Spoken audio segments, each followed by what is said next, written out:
The history of the English language is a history directly tied to that of England. It is a history of wars and invasions by many groups of people. Very little is known about the original people of England, so the story typically begins with the Celtic people. The Celts were united as a people by their language and culture, though they were politically disorganized.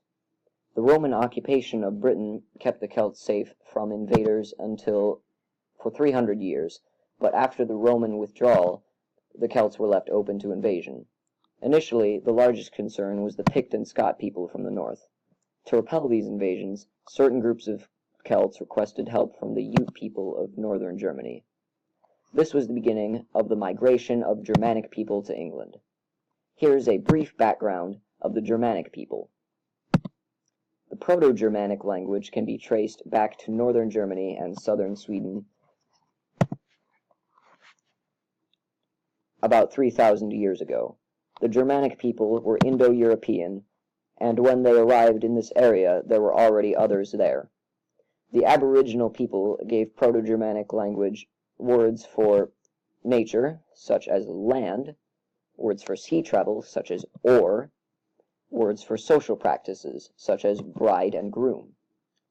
Many clans of many Germanic tribes were part of this migration to England. The most dominant groups were the Angles and the Saxons,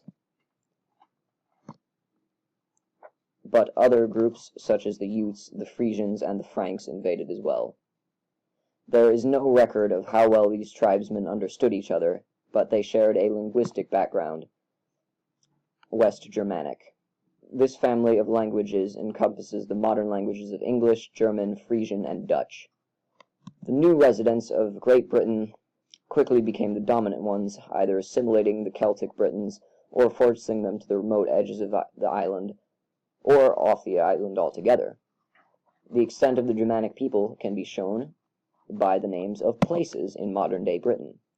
Germanic place names will typically begin as a compound of a person's name, followed by an ending, such as tun, which means village, or burn, which means stream. This leaves one question open, however. Why did the new languages overtake Celtic, and not the other way around? There are a multitude of potentially correct answers to this question. One answer is that there was too much infighting between the Celtic people, which allowed the Germanic people to dominate both culturally and politically.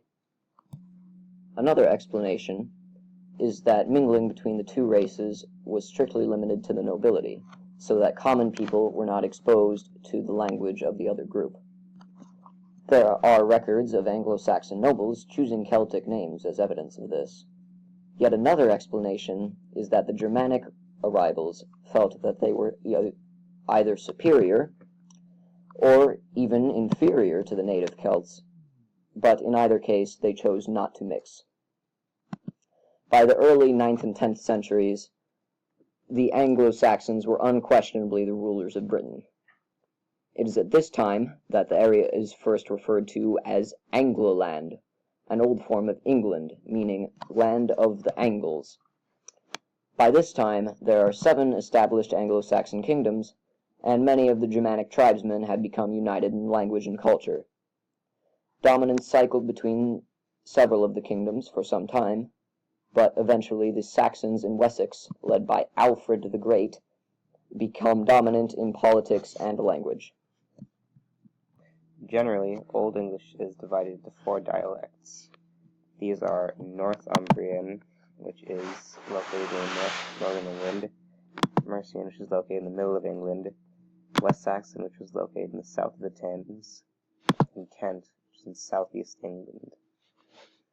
These are rooted in where the different Germanic groups settled down. Northumbrian and Mercian dialects come from the Angles, West Saxon come from the Saxons, and Kent come from the Jutes. The reason that English is divided into 4 dialect areas is not because there are only 4 dialects, but because that is the best that linguists can figure out based on the written record. In reality, England would have been like a sea of different dialects that vary from village to village.